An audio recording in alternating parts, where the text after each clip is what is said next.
Hello everyone, welcome to series देखो। अगर आपने अभी तक मेरे चैनल को सब्सक्राइब नहीं किया है तो प्लीज़ सब्सक्राइब कर दीजिए ताकि आप कोई भी अपडेट्स मिस ना करें। When snail falls in love के पार्ट 5 में हम देखते हैं कि कैप्टन वीटा से कुछ कहने वाला होता है और उससे कहते हैं कि तुम स्नेल की तरह स्लो क्यों हो। अब सीन कट होता है और वो घर आती है जहाँ पर वासु उससे पूछता है कि मुझे किसी से प्यार हो गया है, मैं उसे ये बात कैसे बताऊं। पर यहाँ पर वीटा कहती है कि ये तो तुम्हें खुद ही अपनी मिसअंडरस्टैंडिंग दूर करनी होगी। पहली बार होता है कि वीटा झल्लाती नहीं है। तब वासु को शक होता है और वो कहता है कि कहीं तुम्हें तो प्यार नहीं हो गया ना, क्या वो कैप्टन है। बट वीटा क्या तुम कैप्टन को लाइक करती हो। बट वीटा शर्मा करके अपने रूम में चली जाती है और वो याद करती है कि कैप्टन ने तो सिर्फ उसे ये कहा था कि 2 हफ्तों में तुम्हारी फिजिकल स्ट्रेंथ की ट्रेनिंग है तो उसमें अच्छे से परफॉर्म करना। और यहाँ पर वीटा चुपचाप यहाँ से आ जाती है। अब जैसे वो घर पहुँचती है उसे मैसेज आता है ऑल द बेस्ट का, जो कि कैप्टन का होता है। तो वो थैंक यू कहती है। इस पर कैप्टन भी एक अलग सा शर्माने लगता है। वासु यूनियन के शॉप में आता है बेकरी सीखने के लिए ताकि वो उसके और भी करीब आ सके। अब इधर वीटा की ट्रेनिंग चलने लगती है। उसकी ट्रेनिंग में कैप्टन मदद करता है बट मिंग को ये शक हो जाता है कि कहीं ना कहीं कैप्टन उसे लाइक करता है। अब फाइनली फ़ाइट का दिन आता है जहाँ पर कैप्टन ने जो भी डिफेंस टेक्निक सिखाया था उससे वीटा उस फाइट मैच को जीत जाती है और अपनी टीम का नाम रोशन करती है, जिस पर मिंग को अब पूरी तरह से नोटिस हो जाता है कि वो वीटा को सच में लाइक करने लगा है। वो गर्ल्स रेस्टरूम में अपना दर्द बांटने के लिए आती है। अब वो उसे ये बात बताने ही वाली होती है पर यहाँ पर कुछ गुंडे आ करके उन दोनों का किडनैप कर देते हैं और उन्हें एक जंगल में बांध करके फेंक देते हैं। जैसे ही उन्हें होश आता है वो लोग एक दूसरे का हाथ खोलने लगते हैं पर इतने में ही वो लोग फिर से आ जाते हैं और उन पर मार कर हमला करने लगते हैं। बट मिंग यहाँ पर बहुत बहादुरी से लड़ती है लेकिन वीटा पकड़ी जाती है और उसे हैमर से मारने वाले होते ही हैं। तभी वहाँ पर एक आदमी आ जाता है जिस पर मिंग उसे इशारा करती है कि और कोई नहीं बल्कि हमारी टीम के ही लोग हैं जो कि नए मेंबर्स का कुछ ऐसे ही स्वागत करते हैं। तो अब तुम हमारे नई मेंबर हो तो इसीलिए ये सब नाटक हुआ था। वासु कैप्टन से डायरेक्ट पूछने आ जाता है कि क्या तुम मेरी बहन वीटा को लाइक करते हो। अब वो कैप्टन उसी के बारे में सोच रहा होता है, उसी के वीडियो देख रहा होता है तो वो हाँ कर देता है। तो वासु इस पर उसे सुनाता है और कहता है कि तुम्हें पता है कि मेरी बहन फिजिकली उतनी स्ट्रांग नहीं है, फिर भी तुमने उसे अपनी टीम में क्यों लिया। तब कैप्टन कहता है कि उसका इतना डेडिकेशन देख करके मुझे वो बहुत अच्छी लगने लगी और वो यहाँ तक अपनी मेहनत से पहुँची है, बल्कि मेरी दया या फिर मेरी कुछ मदद से नहीं, इसीलिए वो मुझे अच्छी लगने लगी है। वासु की कैप्टन की बातें सुन करके कोई भी झूठ या फिर धोखे की थोड़ी सी भी हनक नहीं लगती, इसीलिए वो भी वीटा का अच्छे से ख्याल रखने के लिए बोल करके वहाँ से जाने लगता है। कैप्टन ने अभी तक वीटा को ये बात नहीं बताई थी लेकिन उसका भाई उससे पहले ही ये सारी छानबीन कर चुका होता है। कैप्टन अब वीटा को अपनी पर्सनल लाइफ में भी इन्वॉल्व करने लगता है, जहाँ पर उसके दोस्त की वेडिंग का कार्ड आता है तो वो उसे भी अपने साथ चलने के लिए कहता है। अब इधर यूनियन और वासु भी एक दूसरे के क्लोज आने लगते हैं, जहाँ पर इन दोनों के बीच की मिसअंडरस्टैंडिंग भी गायब हो जाती है और मौका पा करके इन जेल से भाग जाता है। अब शॉपिंग मॉल में दोनों शॉपिंग करते हैं और इधर बेकरी में वासु बेकिंग सीख रहा होता है। यहाँ पर उन दोनों को देख लेता है क्योंकि उसे ये पता चलता है कि वीटा और कैप्टन की वजह से ही उसके भाई की जान गई थी।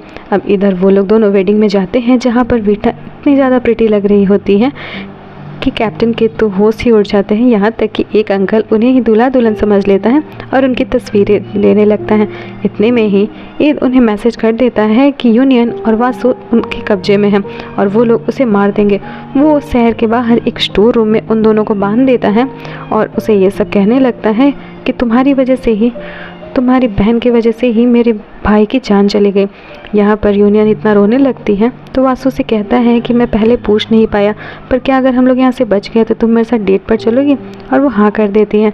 यहाँ पर वीटा और कैप्टन उनके एड्रेस पे पहुँच जाते हैं और बहुत ही चुप करके सबसे मुकाबला करने लगते हैं, लेकिन शार्प शूटर के अड्डे पर ही वासु को रख दिया जाता है, जिसे बचाने के लिए वीटा जैसे ही आती है वहाँ पर कैप्टन का शूटर हान एक गोली चलाता है, जिसकी वजह से वासु के हाथ को गोली छूती है।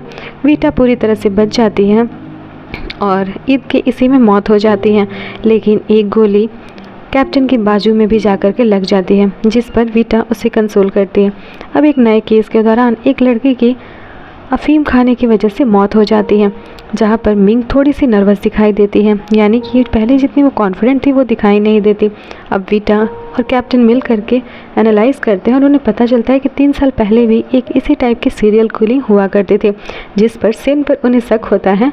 और इधर सेन को जैसे इंटरोगेट करने के लिए बुलाया जाता है, वो तो वहाँ पर वीटा से फ्लर्ट ही करने लगता है।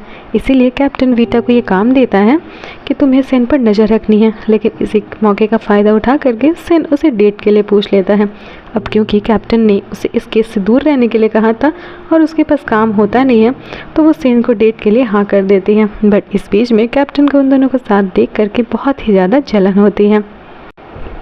केस की इन्वेस्टिगेशन चल रही होती है और यूनियन और वासु एक दूसरे के बहुत ही ज़्यादा करीब आ रहे होते हैं और उन्हें एक दूसरे के साथ समय बिताना भी बहुत ज़्यादा अच्छा लगता है। अब जैसे ही वीटा घर आती है, वो अपने भाई वासु से पूछती है कि प्यार में होना क्या होता है, कैसा फील होता है। तब वो बताता है कि उस समय तुम्हारी धड़कन बढ़ जाती है। तभी वीटा को ये याद आता है कि जब कैप्टन ने उसे गले लगाया था तब उसकी धड़कन सच में बढ़ गई थी। तो क्या यही प्यार है? और इसी दौरान वीटा के हाथ में जो वॉच होती है उसकी धड़कनें अचानक से बढ़ जाती हैं, जिसे वासु नोटिस कर लेता है। इधर कैप्टन भी वीटा को याद कर रहा होता है और इसलिए भी उसका भी मन उसे देखने के लिए करता है। सेन अगले दिन फाइनली पूरी तैयारी के साथ में वीटा को डेट करने के लिए आ जाता है। बेचारा कैप्टन चाह के भी कुछ नहीं कर पाता और वो सीधा वीटा से चिपटने ही लगता है। तो कैप्टन ही उसे अलग कराता है और मिंग को केस की इन्वेस्टिगेशन पे ध्यान देने के लिए कहता है।